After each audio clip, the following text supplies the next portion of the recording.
Welcome to my YouTube channel Blank. I'm Iron, and today I will be showing you the first of a series. The first day of Digitober. This will be the first video to a 31 video series, each for every day of October that I'll be posting soon. And yes, digital Inktober. I know it's weird, but bear with me. It's a little challenge I thought of, using only black and white to do digital drawings. So now, without further ado, let's get into it. The first word from an old Inktober list I got on the internet is houseplant.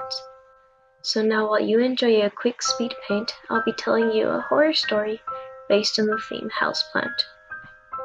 I got my spooky music set in the background to get me in the mood, because why not? And I really did search a lot for a horror story based on a houseplant, and all I could find was one old story, and it wasn't really to my taste at all. The vocabulary was way too high and old-fashioned. There was a lot of suffereth in it, words with ending in the th. So instead, I settled for this other thing that I found. It's not a story, but more of a guide. This guide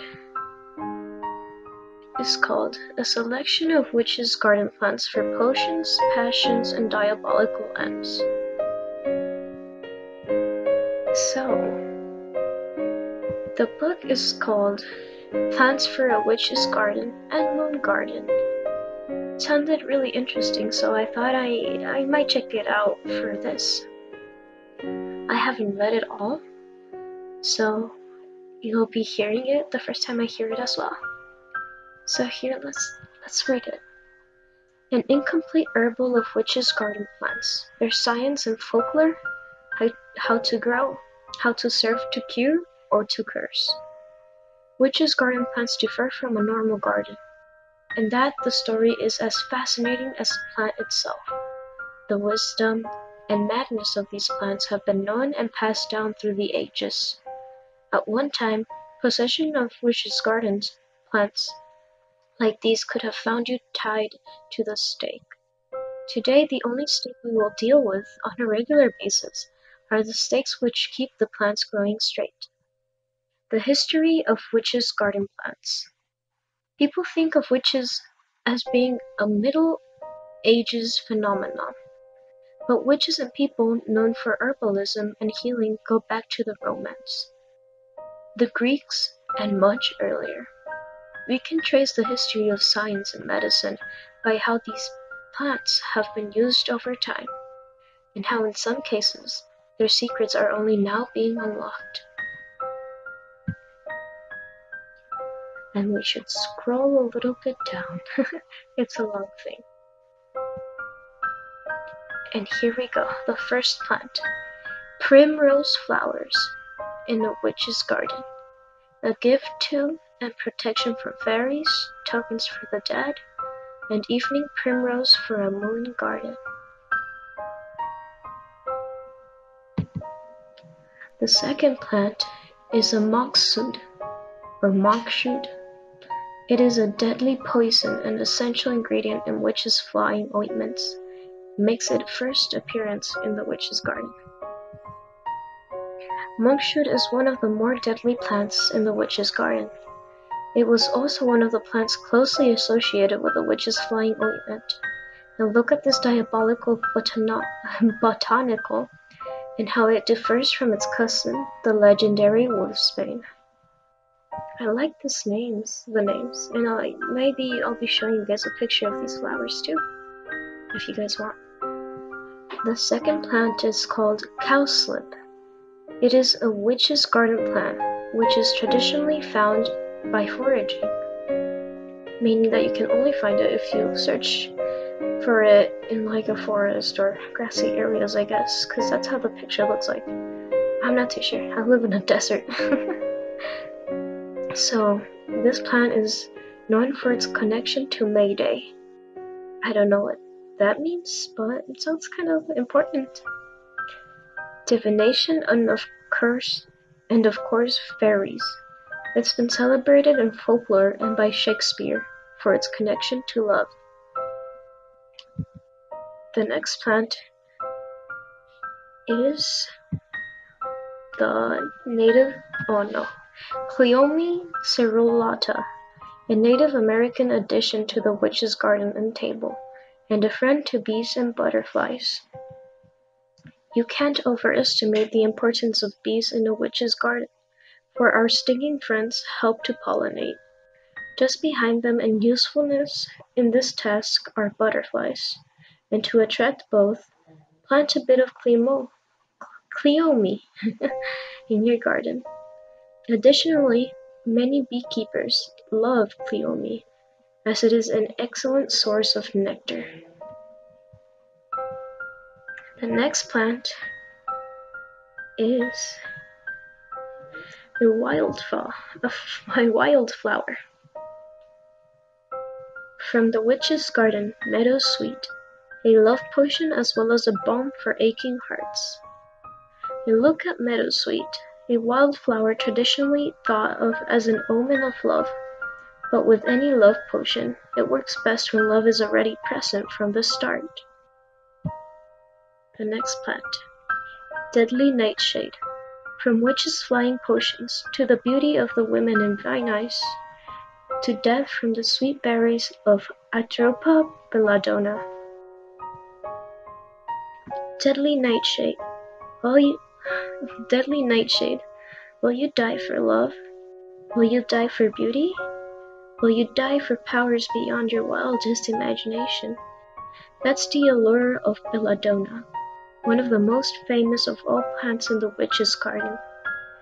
In Italian, a beautiful lady. In English, a deadly poison.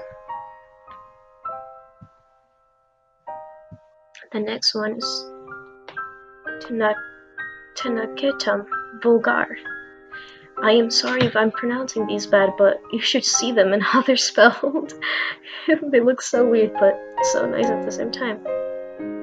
Once a necessity for British gardens, tansy has been used for abortions, as well as immorality, and goes good with eggs.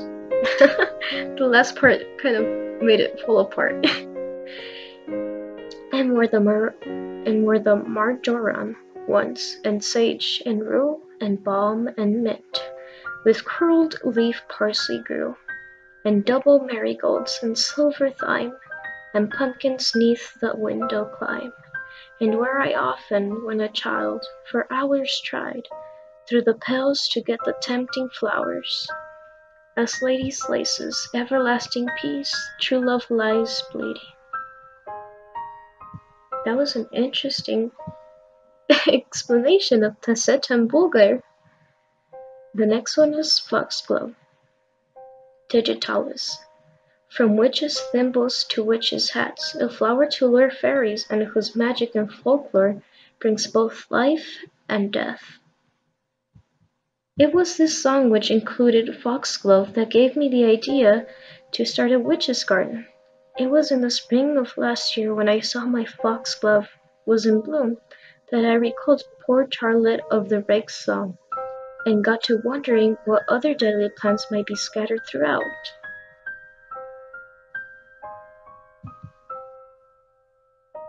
The next is Penstemon digitalis, a foxglove native to North America.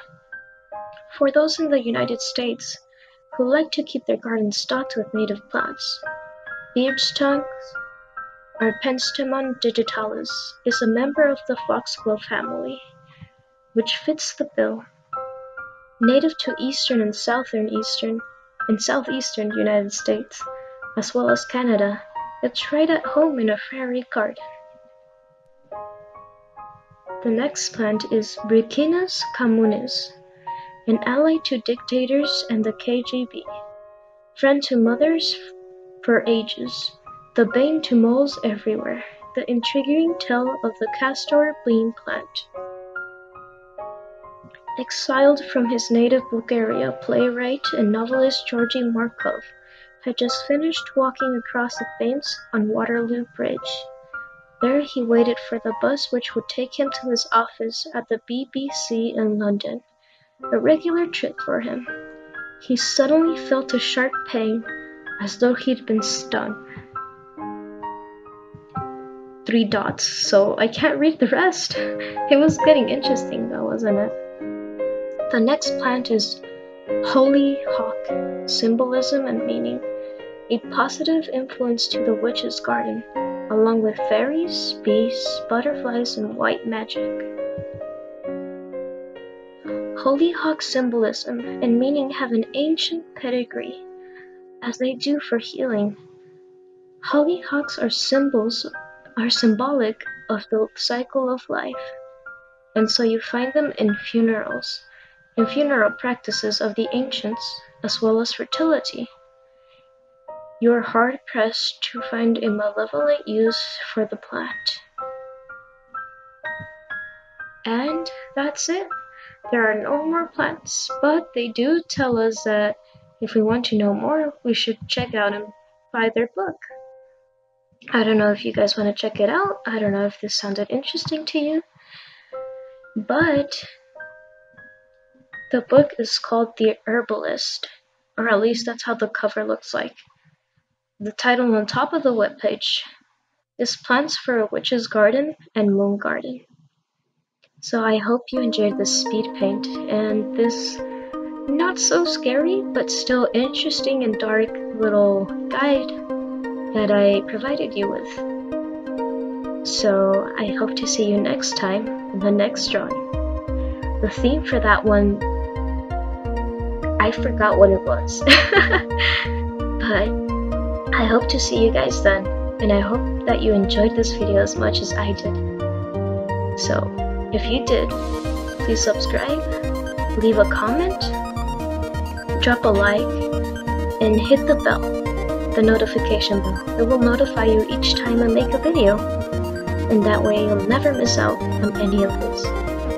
So I'll see you guys next time. Bye!